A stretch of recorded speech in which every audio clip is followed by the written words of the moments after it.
And this is only the beginning. My administration will be pursuing comprehensive legislation to move towards energy independence and prevent the worst consequences of climate change, while creating the incentives to make clean energy the profitable kind of energy in America. Now, there's been some debate about this whole climate change issue, but it's serious. It could be a problem. It could end up having an impact on farmers like Rich.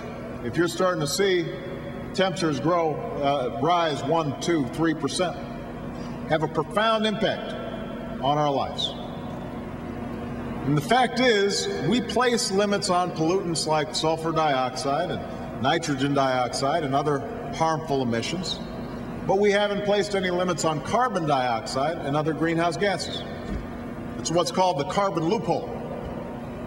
Now, last week, in response to a mandate from the United States Supreme Court, the Environmental Protection Agency determined that carbon dioxide and other tailpipe emissions are harmful to the health and well-being of our people. So there's no question that we have to regulate carbon pollution in some way. The only question is how we do it. I believe the best way to do it is through legislation that places a market-based cap on these kinds of emissions. And today, key members of my administration are testifying in Congress on a bill that seeks to enact exactly this kind of market-based approach.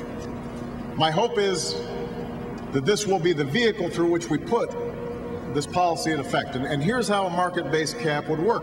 We'd set a cap, a ceiling, on all the carbon dioxide and other greenhouse gases that our economy is allowed to produce in total, combining the emissions from cars and trucks, coal-fired power plants, energy-intensive industries, all sources. And by setting an overall cap, carbon pollution becomes like a commodity. It places a value on a limited resource, and that is the ability to pollute. And to determine that value, just like any other traded commodity, we create a market where companies could buy and sell the right to produce a certain amount of carbon pollution.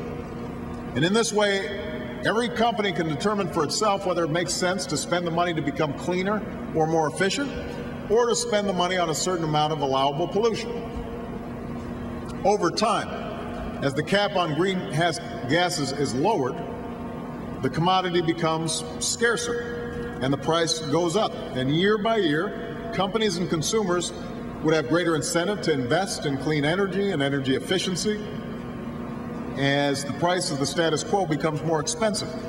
What this does is it makes wind power more economical, makes solar power more economical, clean energy all becomes more economical. And by closing the carbon loophole through this kind of market-based cap, we can address in a systematic way all the facets of the energy crisis. We lower our dependence on foreign oil, we reduce our use of fossil fuels, we promote new industries right here in America. We set up the right incentives so that everybody is moving in the same direction towards energy independence.